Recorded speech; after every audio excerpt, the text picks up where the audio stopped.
Subscribe करें हमारा official YouTube channel और बेल आइकन दबाकर पाएं सभी नोटिफिकेशन।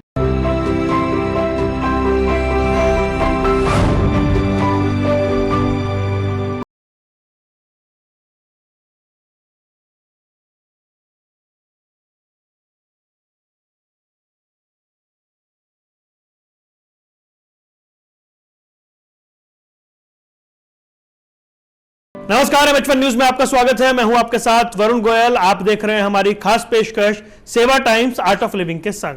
और आज हम बात करने जा रहे हैं शिक्षा की। शिक्षा किसी भी जीवन के विकास की बुनियाद है। शिक्षित समाज ही सभ्य राष्ट्र की नींव रखता है। हमारे देश में गरीबी एक ऐसा कारण है जिसकी वजह से बड़ी संख्या में माँ बाप बच्चों को स्कूल न भेजकर अपने साथ काम में लगा लेते हैं। भारत की आबादी का एक बड़ा हिस्सा अच्छी शिक्षा प्राप्त नहीं कर पाया है, खासकर ग्रामीण, आदिवासी और स्लम क्षेत्रों में। गुरुदेव श्री श्री रविशंकर जी की प्रेरणा से आर्ट ऑफ लिविंग के जरिए इन लोगों के जीवन में बदलाव लाया गया है। इस अभियान की सफलता का अंदाजा आप इस बात से लगा सकते हैं कि इस वक्त देश के 22 राज्यों में चल रहे 700 से ज्यादा स्कूलों में 70,000 से ज्यादा छात्र तनाव मुक्त और संस्कार युक्त शिक्षा ग्रहण कर रहे हैं। और आज हमारे साथ बात करने के लिए मौजूद हैं आकांक्षा यादव। आकांक्षा जी, बहुत बहुत स्वागत है आपका जी। आकांक्षा जुड़ी हुई है इस पूरी मुहिम से और एक तरह से आपको बता दें कि बड़ी छोटी उम्र से ही वो जिस तरह से इस काम में लगी हुई हैं, पूरे देश भर का भ्रमण करती हैं और इस प्रोजेक्ट को वो आगे बढ़ा रही हैं, उनसे चर्चा की शुरुआत करते हैं। सबसे पहले तो आकांक्षा हमें ये बताइए कि ये पूरा प्रोजेक्ट है क्या, इसकी बुनियाद क्या है? आपने जैसे अभी बोला कि देश भर में हमारे 702 स्कूल्स हैं और ये स्कूल्स ऐसी जगह पर है जहां पर पहले कभी स्कूल्स हुए ही नहीं है और जहां पे शिक्षा की कोई नींव नहीं है, वहां पे जो लोग हैं वो या तो डेली वेज वर्कर्स होते हैं या फार्मर्स होते हैं या फिर वो कोई छोटा मोटा काम करते हैं और वो अपने बच्चों से भी ऐसा काम कराते हैं। तो कहने का तात्पर्य ये है कि इस जगह पे अगर कोई शिक्षा नहीं होती, इस जगह पे कोई सेंसिटाइजेशन प्रोग्राम्स नहीं होते, तो वहां पे इन बच्चों को इस तरीके का संस्कार नहीं मिल पाता। उनका दायरा बहुत छोटा रहता है, उनके माता पिता का भी विजन बहुत छोटा रहता है। तो इस टाइप के सिस्टम में हमने सोचा कि हम स्कूल्स स्थापित करेंगे, अपने विद्यालय स्थापित करेंगे। तो हम ये समझते हैं कि शिक्षा को अगर देना है अच्छे तरीके से तो उसके लिए एक अच्छा वातावरण बनाना बहुत आवश्यक है। जैसे कि हमारी शिक्षा जिसको कहते हैं value based stress free education, इसका मतलब ये है कि इसमें 4 कंपोनेंट्स है। पहला, बच्चे को हम समझते हैं कि वो बचपन से नेचुरल लर्नर होता है, उसको ज्यादातर सिखाने का जरूरत नहीं है, उसको एक एनवायरनमेंट देने की जरूरत है जहां पे वो सीखे। पहला। दूसरा है टीचर्स। हमारे टीचर्स कैसे बच्चे को शिक्षा दे रहे हैं उस पे हमारा बहुत ध्यान रहता है। तीसरा है पेरेंट्स। जिन जिन जगह पे हमारे स्कूल्स हैं वो ऐसे एरिया है जहां पे पेरेंट्स बच्चे और पेरेंट्स एक दूसरे से इतना कनेक्टेड नहीं है। इसका मतलब है कि पेरेंट्स को पता ही नहीं है कि उनका बच्चा कर क्या रहा है। ठीक है, तो इसलिए पेरेंट्स भी हमारी इस पूरी प्रणाली में शामिल है। हम पेरेंट्स के लिए भी काफी कुछ करते हैं।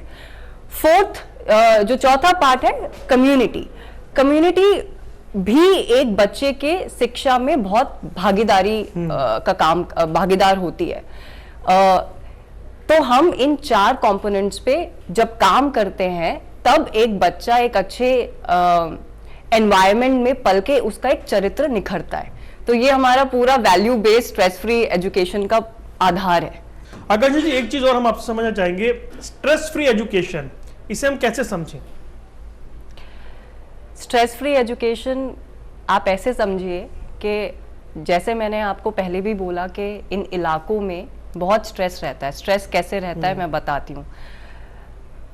हर एक बच्चा, ऑलमोस्ट सारे जितने भी हमारे स्कूल में बच्चे आते हैं, ये मेरे एक्सपीरियंस में रहा है क्योंकि मैं काफ़ी उनके साथ वक्त बिताती हूँ। तो हर एक बच्चा ये देखकर आता है वायलेंस, अपने घरों में वायलेंस देखता है। अपने पिताजी को पीते हुए देखता है, गाली गलौज सुनता है, तो इस एनवायरनमेंट में जब बच्चा रहता है ना तो उसके दिमाग में स्ट्रेस हो ही जाता है। और अब जब बच्चे हमारे स्कूल में आते हैं और उनसे एक्सपेक्ट करें कि वो अब अच्छे से पढ़ेंगे तो वो होगा नहीं। तो उसमें हमको क्या करना है कि बच्चे के दिमाग का जो स्ट्रेस है ताकि उसकी क्वालिटीज निखरे, इसलिए हम अपना स्कूल में करिकुलम में हमारा योग और ध्यान होता ही होता है। बच्चा रोज आता है स्कूल में, और बच्चे, ना केवल बच्चे बट टीचर्स और इवन स्कूल मैनेजमेंट भी साथ में बैठ के ध्यान करते हैं। 20 मिनट हमारे स्कूल में ध्यान होता ही होता है ताकि बच्चा एकदम फ्रेश फील करे। तो ये स्ट्रेस फ्री आप ऐसे समझिए। अच्छा, मुझे ये बताइए कि जब आपका इतना एक्सपीरियंस है, आप लोग इतनी जगह गए, आपने इतना घूमा है, रिमोट एरियाज तक गए हैं, वजह क्या है? क्या गरीबी इसकी एक वजह है, अवेयरनेस नहीं है, या फिर जैसा आपने भी बताया कि घर में नशे वगैरह की लत है, ये सारी वजह है कि जो एजुकेशन का लेवल है वो नहीं पहुंचा वहां तक? देखो, गरीबी तो है, क्योंकि गरीबी है इसलिए जो बेसिक माइंडसेट होता है पेरेंट्स का वो ये होता है कि अगर बच्चे हैं तो वो हेल्पिंग हैंड्स बनेंगे। उनका दिमाग में ये नहीं आता कि गरीबी, पढ़ाई से अगर हमारा बच्चा कहीं आगे निकल जाए तो वो गरीबी वैसे भी हट जाएगी। तो गरीबी भी है, फिर ये सारे फैक्टर जो आपने अभी बोले हैं, ये सारे एक साथ मिलकर मुझे लगता है ये कारण है। क्या परेशानियां आप लोगों ने फेस की जब शुरुआत की? कैसे उन्हें कन्विंस करना, पेरेंट्स को उन्हें मनाना, बच्चा स्कूल आएगा नहीं आएगा या बीच में ड्रॉप आउट हो जाए, किस तरह के चैलेंजेस फेस किए आप लोग? जब हमने अपना स्कूल स्टार्ट किया तो सबसे बड़ा चैलेंज था एनरोलमेंट, कि हम बच्चे को घर से निकाल के स्कूल में डाल रहे हैं 6-7 घंटों के लिए या 7-8 घंटों के लिए। वो पेरेंट्स के लिए बहुत प्रॉब्लमैटिक था, पहला। दूसरा, कुछ जगह ऐसी है जहां पे लड़कियों को स्कूल जाना अलाउड नहीं है, जैसे कि राजस्थान के कुछ, हमारे एक ऑल गर्ल्स स्कूल है, वहां पे जब हमने देखा तो ऐसा लगा कि पेरेंट्स चाहते ही नहीं है कि लड़कियां पढ़े, आगे बढ़े। तो पहला तो उनका माइंडसेट चेंज करने के लिए हमारे टीचर्स ने एक एक घर जाकर पेरेंट्स को समझाया कि शिक्षा क्यों जरूरी है आपके बच्चों के लिए। फिर दूसरा चैलेंज, जब वो आ जाते हैं स्कूल में, तब क्या होता है, एक बेसिक स्ट्रक्चर होता है कहीं का भी, कि बच्चा आता है, उसको होमवर्क मिलता है, वो होमवर्क करता है कि नहीं करता, या उसके कॉपी में कुछ लिखा हुआ है कि नहीं लिखा हुआ, इससे जज करते हैं हमारे पेरेंट्स कि अच्छा बच्चा पढ़कर आया क्योंकि उसकी कॉपी में कुछ लिखा हुआ है। लेकिन ये नहीं समझ पाते कि अगर आज उसकी कॉपी में नहीं लिखा तो वो कुछ और सीखा होगा क्लास में, क्योंकि हमारी पूरी प्रणाली एक एक्टिविटी बेस्ड लर्निंग है, कॉन्सेप्चुअल बेस्ड लर्निंग जिसे कहते हैं, वो वैसी है। जिसका मतलब ये होता है कि बच्चे को हम नेचुरली पढ़ाते हैं, उसको इंड्यूस करने की जरूरत नहीं है। फॉर एग्जाम्पल, अगर आज बच्चा 1 + 1 = 2 लिखना नहीं सीखा, लेकिन वो कॉन्सेप्ट सीख गया, लिखना शायद एक हफ्ते बाद सीख सकता है वो। तो अगर वो थोड़ा देर लगा रहा है और दूसरा बच्चा उतना देर नहीं लगा रहा, तो पेरेंट्स कंपेयर करते हैं कि अरे हमारा बच्चा तो कुछ कर नहीं रहा है, तो इस स्कूल में जरूरत ही नहीं है भेजने की, हम किसी और स्कूल में भेज देंगे, या स्कूल ना ही भेजो तो बेहतर है, एटलीस्ट घर में कुछ काम तो कर लेगा। तो इस तरीके का चैलेंज हुआ। फिर उनको समझाया कि हमारी प्रणाली कैसी है, कि हम क्या करना चाहते हैं, हम बच्चे का चरित्र पूरी तरीके से कैसे हम आगे निखारना चाहते हैं। तो ये दो तरीके की तो आवश्यक बिल्कुल ही हमें डिफिकल्टी हुई वहां पे करने के लिए। और तीसरा क्या होता है कि पेरेंट्स जब अवेयर नहीं होते ना अपने बच्चों के उसमें, क्योंकि अभी भी ऐसा है, मतलब हमने कुछ जगहों में हमारे स्कूल 8 सालों से चल रहे हैं, कुछ 6 साल से, कुछ 18 सालों से, लेकिन फिर भी कुछ परसेंटेज ऑफ पेरेंट्स हैं जो आज तक नहीं समझ पाए कि उनके बच्चे एग्जैक्टली क्या कर सकते हैं और क्या करना चाहते हैं।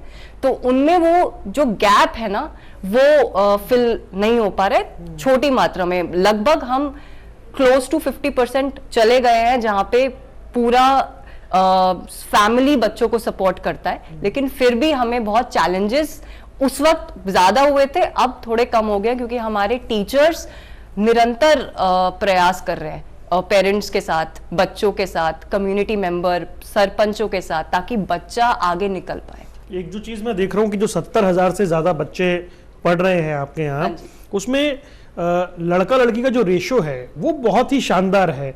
ये जो मेंटेन हुआ, ये अपने आप में बहुत बड़ी बात है। हाँ जी। इसके पीछे भी कुछ स्पेशल एफर्ट किए गए? ये सारे हमने हमारे टीचर्स ने जाके घर पे पेरेंट्स को आश्वासन दिया है कि उनके बेटियां हमारे स्कूल में, हमारे कैंपस में बिल्कुल सेफ हैं और अच्छा करेंगी। प्लस हमारी जो पूरा करिकुलम है वो सिर्फ और सिर्फ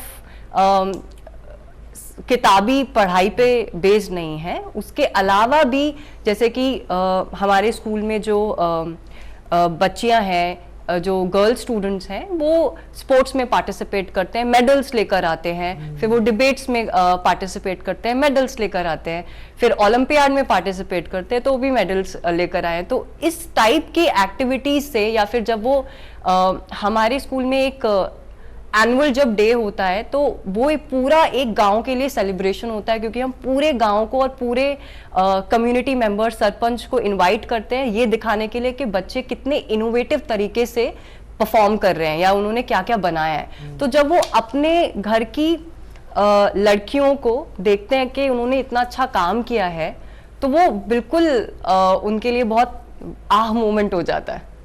ये जो पूरा प्रोजेक्ट है फ्री स्कूल और जिस तरीके से वैल्यू एजुकेशन का जी, आज इसका इम्पैक्ट है, इसकी आउटरीच की बात करें तो कैसे देखते हैं आप? मैं देखती हूँ कि इसका आउटरीच 70,000 से ज़्यादा बच्चों के ऊपर हुआ है, और 70,000 से ज़्यादा बच्चे और उनके पेरेंट्स और कम्युनिटी मेंबर्स, उसका अगर हम अंदाज़ा लगाएं तो ये बहुत अच्छा फिगर है। और वो भी इन जगहों पर जहाँ पर हम मुझको पता है और हमारे टीचर्स को पता है ये इतना डिफिकल्ट होता है एक एक को घर से बाहर निकाल के इनिशिएटिव लेने के लिए। ये जो आपने बात की हिंसा की, नशे की, अवेयरनेस की, क्या यहाँ पर आने के बाद जो बच्चे ने सीखा उसका इम्पैक्ट घरों में देखने को मिला है? जी बिल्कुल। हाल ही में मैं असेसमेंट्स हमारे जब स्कूल्स में होते हैं तो हाल ही में मैं एक महाराष्ट्र जगह पे गई थी, तो वहाँ पे मुझे पता लगा कि हमारे बच्चे क्योंकि यहाँ पे ध्यान करते हैं, योगा करते हैं, हमारे टीचर्स उनको अच्छी तरीके से उनके वैल्यूज़ जा रहे हैं, तो मुझे पता लगा कि हमारे बच्चे कम्युनिटी में जाके ड्राइव्स करते हैं, कैरी आउट करते हैं, जैसे कि नशा मुक्ति, डी एडिक्शन, या फिर कोई भी, अभी आप हाल ही में ये गुरुदेव श्री श्री रविशंकर जी ने एक ड्राइव निकाली थी जहाँ पे बोला था कि रिवर रिजुविनेशन, और उसमें बोला था कि नदियों को, नेचुरल रिसोर्सेज को बचाओ। तो हमारे बच्चों ने बोला कि हमें भी कुछ करना चाहिए। टीचर्स को बताना जरूरी नहीं लगा बच्चों को, बच्चे खुद ही इतने सक्षम हैं ये समझने के लिए कि उनका अपनेपन, क्योंकि हमारे स्कूल में गुरुदेव भी ऐसा कहते हैं कि हमें अपनेपन का दायरा बढ़ाना चाहिए। मेरी मम्मी, मेरे पापा, या मेरा जॉब, या मुझसे रिलेटेड मेरा क्लोज सर्कल, इसके अलावा जब दायरा बढ़ता है तब एक समृद्ध गांव बनता है, या तब एक समृद्ध कम्युनिटी, आप कह सकते हैं एक कम्युनिटी, एक समृद्ध गांव या समृद्ध कम्युनिटी बनती है। तो हमारे बच्चों ने ऐसा किया है कि वो डी एडिक्शन ड्राइव्स रखे हैं, हमारे वहाँ पे नेचुरल फार्मिंग के उन्होंने खुद प्रोजेक्ट्स बनाए हैं, और जाके पेरेंट्स को जो जितने भी फार्मर्स हैं उनको बुला के उनको वो कॉन्सेप्ट समझाया है कि कैसे नेचुरल फार्मिंग करनी चाहिए। और इससे हमें पता लगा है कि मोर देन 50% ऑफ पेरेंट्स उन्होंने अपने बच्चों की बात मानते हुए पीना छोड़ दिया। ये हमारा इस बार का बड़ी असेसमेंट achievement है, बहुत अचीवमेंट है कि बच्चा, आप सोचिए, और हमारे प्राइमरी स्कूल्स मेजर, जिस स्कूल्स में मैं विजिट कर रही थी वो प्राइमरी स्कूल है। आप सोचिए एक 6ठी या 5वीं क्लास का बच्चा अपने पिताजी को बोल रहे हैं कि आप पिएंगे नहीं, आप पिएंगे तो हम आपसे बात नहीं करेंगे। इस तरीके का जब बच्चों के अंदर खुद ऐसा होता है कि हम चेंज करेंगे सामने वाले को, हम जिम्मेदारी लेते हैं, ये हमारी भी जिम्मेदारी है, तब चेंजेस आते हैं, और हमने ऐसे चेंजेस देखे हैं। एक छोटा सा ब्रेक ले रहे हैं, ये चर्चा जारी है और आगे कुछ और जानकारी लेंगे। शिक्षा के क्षेत्र में यह अभूतपूर्व और अनूठा काम हो रहा है। छोटा सा ब्रेक, फौरन हाजिर होंगे।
ब्रेक के बाद आपका स्वागत है। आप देख रहे हैं सेवा टाइम्स आर्ट ऑफ लिविंग के संग, और आज हम बात कर रहे हैं शिक्षा के क्षेत्र में आर्ट ऑफ लिविंग की ओर से किए जा रहे अनूठे कार्यों की, जिसकी जो रीच है, जिसकी पहुंच है, वो देश के 22 राज्यों में, और उसका फायदा 70,000 से ज्यादा बच्चों को मिला है। आकांक्षा यादव हमारे साथ स्टूडियो में मौजूद है, जिनसे हम चर्चा कर रहे हैं। आकांक्षा, एक सवाल और हम आपसे करना चाहेंगे कि हम देखते हैं कि एजुकेशन मिल रही है लोगों को या बच्चों को, और अच्छे अच्छे स्कूलों में जा रहे हैं, लेकिन उसके बावजूद जो एंगर है, जो डिप्रेशन है, इस तरह के केसेस जब आते हैं, उससे ये कितना अलग है कि बच्चा जो गुस्सा है उसको संभाल पाए या हैंडल कर पाए या डिप्रेशन में ना जाए, उसको लेकर आपके एफर्ट्स क्या हैं? पहले बात तो ये समझना बहुत ज़रूरी है कि स्ट्रेस क्यों आता है बच्चे को, वो भी एक बहुत ही छोटी उम्र में, या डिप्रेशन क्यों आता है। वो इसलिए आता है क्योंकि जहाँ तक मैंने एक्सपीरियंस करा है, वो इसलिए आता है क्योंकि अगर छोटी उम्र में मैंने देखा है कि अगर आपके मार्क्स उससे कम आ गए तो आप कंपेयर होते हो कि आप इंटेलिजेंट नहीं हो और आप इंटेलिजेंट हो, आपको उसकी तरह बनना है। या फिर पीयर प्रेशर क्यों होता है? पीयर प्रेशर होता है जब बच्चा अपने आप को किसी और से कंपेयर करने की कोशिश करता है, या वो ये सोचता है कि मैं उससे कम हूं और वो मुझसे बेहतर है, तब पीयर प्रेशर आता है। सोसाइटी का भी प्रेशर होता है क्योंकि बच्चों को ये लगता है कि मेरे माँ बाप की या मेरी आसपास की सोसाइटी की मुझसे एक्सपेक्टेशन कुछ और है, और मैं वो उस पे खरा उतर नहीं रहा हूँ या उतर नहीं रही हूँ, इसलिए वो प्रेशर आता है। हमारा जो प्रणाली है वो कहता है कि हर एक बच्चा अपने आप में यूनिक है और वो नेचुरल लर्नर है और उसका पेस अलग है। आज अगर मैं एक मैथ्स का कॉन्सेप्ट समझी हूं, जरूरी नहीं है कि मेरी दोस्त भी वही कॉन्सेप्ट आज समझी है, वो कल परसों अगले वीक समझ सकती है, और इसका मतलब ये नहीं है कि मैं फास्ट हूं या मैं इंटेलिजेंट हूं और वो वीक है। क्या पता मुझसे आगे कभी वो अच्छे उसमें चले जाए, अच्छे जॉब में चले जाए। तो ये जो कंपैरिजन है और ये जो स्ट्रेस, ये जो अपने दिमाग में बच्चों ने बना रखा है, इसको स्ट्रेस कहते हैं। हमारे स्कूल में पहली बात तो क्योंकि बच्चे ऑलरेडी स्ट्रेस्ड होते हैं बिकॉज ऑफ देयर सर्कमस्टेंसेस, तो उसमें हम योगा ध्यान तो कराते ही कराते हैं। और दूसरा, हमारे टीचर जब फैसिलिटेशन सेशंस कहते हैं हम उनको। जब हम उनके साथ काम करते हैं तो हम उनको चाइल्ड साइकोलॉजी के साथ साथ ये भी बताते हैं कि हर एक बच्चा यूनिक है और वो अपने पेस में उसको पढ़ने दीजिए। उसको आपको फोर्स करने की जरूरत नहीं है कि तुम अभी क्यों नहीं सीख रहे हो। वो अगर सपोज क्लास में 30 बच्चे हैं तो 30 बच्चों का पेस एक जैसा नहीं हो सकता। 30 बच्चों का पेस अलग अलग होगा और सब में अपना लेवल ऑफ क्रिएटिविटी इनोवेशन होता है। गलती हमारी होती है कि हम वो दबाकर अपना चीज डाल देते हैं, तब बच्चा नहीं सीखता। तब इसलिए उसको कॉन्फिडेंस का प्रॉब्लम होता है। वो बाद में बोलता है, बाद में उसको लगता है कि नहीं मैं नहीं कर पाऊंगा। तो अगर बचपन से ही इसको थोड़ा सा फाइन ट्यून करके अगर टीचर हर एक बच्चे को एक यूनिक इंडिविजुअल देखती है तब बच्चा निखरता है। तो इसलिए योग ध्यान के साथ साथ हमारी जो ये प्रणाली है वो टीचर्स के ऊपर ज्यादा है कि टीचर्स कैसे बच्चों को वो एनवायरनमेंट दे पा रही है जहां पे वो अपना इंडिविजुअल कैरेक्टरिस्टिक्स उनका निखर रहा है। क्योंकि जहां से बच्चे आते हैं हम देख रहे हैं वो स्लम एरिया है, वो ट्राइबल एरिया है, हाँ जी। वो बिल्कुल रिमोट एरिया के गांव हैं। तो क्या ये बच्चे किसी मुकाम तक पहुंचे हैं जिनकी स्टडी पूरी कंटिन्यू रही? कुछ ऐसे नाम आप बताना चाहेंगी जिन्होंने वाकई मतलब कमाल किया हो? जी, हमारे VVMVP बैंगलोर वेद विज्ञान महाविद्यापीठ एक फ्री स्कूल है जो आश्रम के जस्ट सामने है। वहाँ पे भी girls boys ratio almost similar है। तो वहाँ पे जो फर्स्ट लेडी मेट्रो ड्राइवर थी वो हमारे स्कूल में थी बैंगलोर में। अच्छा। प्रियंका उनका नाम है। दूसरा है कि वहाँ पे एक और लड़की है, नॉर्थ ईस्ट की है और उसका नाम रिडालिन है। मैंने उससे जब बात करी तो उसने बताया कि क्योंकि वो बचपन से ध्यान करती थी और योग करती थी तो उसका दिमाग बहुत क्लियर रहता था कि उसको एग्जैक्टली करना क्या आगे। So imagine an 8th standard student saying that I want to become an architect, मुझे एक आर्किटेक्ट बनना है। और उसने वो परस्यू करा आगे और उसने बिना किसी कॉम्पिटिटिव कोचिंग के उसने वो पेपर क्लियर करा और आज वो एक आर्किटेक्ट के लिए पढ़ रही है आगे। तो ऐसे बहुत कुछ लोग पुलिस में हैं, कुछ लोग शेफ बन गए हैं। तो हमारा जो पूरा सिस्टम है वो ऐसा है कि बच्चा अगर आगे पढ़ना चाहता है तो उसका पूरा सपोर्ट करना है। और हमारा जो मैनेजमेंट है सेंट्रल स्टेट वो पूरा जान लगा देता है कि बच्चे की पढ़ाई कहीं रुके ना, वो आगे जिंदगी में कुछ करे। अगर उसको IIT का कॉम्पिटिटिव एग्जाम्स देने हैं या उसको MBBS के एग्जाम्स देने हैं या उसको कुछ और डांसर बनना है, कुछ भी बनना है, उसके लिए 1-to-1 कम्युनिकेशन वो बच्चों के साथ करते ही करते हैं छोटी प्राइमरी क्लासेस से, ताकि आगे हम उनको कैसे मोल्ड कर सकें उनके और कैसे उनको एक दिशा दिखा सके और कैसे पेरेंट्स के दिमाग में भी क्या होता है ना, ऐसा उनके दिमाग ये अभी तक सोच ही नहीं पाता कि हमारा बच्चा इस गांव से बाहर भी निकल सकता है। तो वो विजन देने के लिए भी हमारे टीचर्स निरंतर प्रयास करते रहते हैं।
ये जो स्कूल 702 स्कूल है, हाँ जी। तो एक चीज आप बताइए कि जिस जगह पर ये स्कूल खोले गए, हाँ।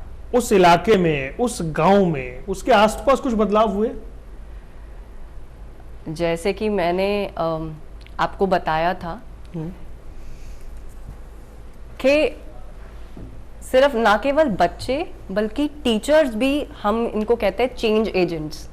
तो हमारा जो स्कूल स्थापित करने का मकसद रहता है वो ऐसा भी रहता है, पहली बात तो उस जगह पे कोई स्कूल ही नहीं होता, ये एक पहला वो होता है। दूसरा ये है कि अगर हमारा स्कूल एक एरिया में हो गया तो इसका मतलब ऑटोमेटिकली यही है कि हम पेरेंट्स के लिए काम करेंगे, हम कम्युनिटी के लिए काम करेंगे, हमारे साथ और भी प्रोजेक्ट्स आएंगे, जैसे कि महिला सशक्तिकरण के प्रोजेक्ट्स आएंगे, women empowerment projects, natural farming projects, then de addiction projects. ये प्रोजेक्ट्स हमारे स्कूल्स के साथ एसोसिएटेड ऐसे होते हैं कि टीचर्स जा के अवेयरनेस प्रोग्राम करता है, फिर टीचर करता है तो स्टूडेंट्स में एकदम वो आ जाता है। जैसे कि अगर स्टूडेंट्स ने कोई प्रोजेक्ट, कोई कॉन्सेप्ट पढ़ा आज, मान लीजिए उसने आज पेड़ों के बारे में पढ़ा, तो वो बिल्कुल अवेयरनेस हो, उसमें बिल्कुल अवेयरनेस आ गई, तो बच्चे डिसाइड करते हैं कि वो अगला कैंपेन क्या करेंगे और कैसे करेंगे। तो ये जो पूरा एग्जीक्यूशन है वो ऐसा रहता है कि बच्चे जाके घरों के आसपास पेड़ लगाएंगे, फिर अपने माँ बाप को बताएंगे और बोलेंगे पेड़ नहीं काटना चाहिए, क्यों नहीं काटना चाहिए ये भी बताएंगे, और एक्चुअली नहीं काटने देंगे वो। ऐसा है, वो कम्युनिटी को, सरपंच को, सबको पता होता है कि ये कैसे काम हो रहा है। तो मैं एक इसमें उदाहरण देना चाहूंगी कि कैसे हमारे टीचर्स और बच्चों ने ये काम किया है। एक छोटा सा जगह है जानरावाड़ी, महाराष्ट्र में है। तो जब मैं वहां पे गई तो मुझे इतना अच्छा लगा वहां जाके, बच्चों ने पत्थर होते हैं, पत्थर और सीमेंट से पूरा वॉल के अगेंस्ट एक पहाड़ बना रखा है और उसके अंदर ड्रिपिंग्स लगा रखी है, फिर पाथवेज बना रखे हैं, डैम्स बना रखे हैं, लाइव प्रोजेक्ट है। हाँ? मतलब ऐसा है कि आप जब भी जाओगे वो आपको एक्सप्लेन कर सकते हैं, ऐसा कॉन्सेप्ट। तो वो ड्रिपिंग्स बना रखी है, तो मेरे को बताया गया, और ये किया है 6ठी और 7वीं के बच्चों ने, टीचर्स ने बिल्कुल नहीं बताया। तो उस स्कूल की एक और खासियत है कि वहां पे बच्चे, मतलब क्योंकि वो स्कूल ज्यादा टाइम से हो गया, तो अब बच्चे और निखर गए हैं, तो अगर वो भी कोई भी कॉन्सेप्ट पढ़ते हैं उसको तुरंत एप्लीकेशन में बदलने का उनका रहता है, चाहे कोई भी रिसोर्सेज हो या ना हो, लेकिन उनका रहता है। तो वो क्या करते हैं, वीकेंड पे या फिर एक एनुअल डे पे या क्वार्टरली वो लोगों को बुलाते हैं और वो बताते हैं कि देखो नदियां क्यों सूखती है, डैम्स क्या होते हैं, पानी का क्या महत्व है, हमें क्या करना चाहिए, और नेचुरल और केमिकल फ्री फार्मिंग हमें क्यों करनी चाहिए और आगे इससे क्या होगा। तो जब वो अपने आसपास के लोगों को ऐसा बताते हैं तो लोगों में चेंजेस आते हैं, और हमारे स्कूल्स की वजह से या इन बच्चे और टीचर्स के प्रयास की वजह से ऐसा हुआ है कि parents have switch to natural farming. ये जो एक अप्रोच आप लोगों की रहती है कि कम्युनिटी, टीचर, पेरेंट्स सबको एक तरह से जोड़ना, जी हाँ, ये अप्रोच को एक बार समझाइए आप हमें। तो जब हम छोटे होते हैं तो एक तो हमारे स्कूल्स में वो पेरेंट टीचर मीटिंग्स होती थी, जहाँ पे टीचर्स बताती थी कि बच्चा कैसे इम्प्रूव कर सकता है, और पेरेंट्स सुनते थे, और जब वो पेरेंट्स वापस घर पे आते थे वो पूरा ध्यान अपने बच्चों पे रखते थे कि जो टीचर्स ने फीडबैक दिया है वो बच्चे कर पा रहे हैं कि नहीं कर रहे हैं। दूसरा चीज, हमारे पेरेंट्स क्या हमें ना एक प्रोटेक्टिव एनवायरनमेंट में रखते हैं कि हमारी संगत कैसी है, हमारी वाणी कैसी है, हम कैसे एक इंडिविजुअल बन रहे हैं। इसमें हमारे पेरेंट्स का बहुत योगदान, हमारे पेरेंट्स टीचर्स का बहुत योगदान रहता है। तीसरा क्या है, पेरेंट्स और टीचर्स हमेशा they used to make sure कि हम जिस वातावरण में हैं वो भी अच्छा हो, वो भी एकदम शुद्ध हो। तो वहां पे सोसाइटी, कम्युनिटी, ये बहुत इंपॉर्टेंट है। तो मैं ये सब इसलिए बता रही हूँ क्योंकि इन बच्चों के लिए कम्युनिटी और पेरेंट्स, टीचर्स, हम लोग कंसिस्टेंटली बच्चों के साथ काम कर रहे हैं, बच्चों पर काम कर रहे हैं, लेकिन अगर पेरेंट्स और कम्युनिटी एकजुट नहीं हुए तो बच्चे का पूरा चरित्र नहीं आएगा आगे। ये एक बात हो गई। दूसरी बात, अगर हम इसको पूरा रिवर्स कर दे, जो हमारे स्कूल में होता है वो ऐसा होता है कि बच्चा जब सीखता है हमारे स्कूल में तो वो उसका दायरा सोचने का इतना बढ़ जाता है कि वो जिम्मेदारी ले लेता है कि हम अपने पेरेंट्स और हम अपने कम्युनिटी को जाके ठीक करेंगे। तो ये बच्चे की रिस्पॉन्सिबिलिटी बन जाती है करने की। हमारा जो पूरा ये है, पहला है कि हम बच्चे पे ध्यान देंगे, बच्चे पे हमारे मॉरल वैल्यूज क्या है, बच्चा कैसा कर रहा है पढ़ाई में, वैसे भी उसके इंटरेस्ट क्या है।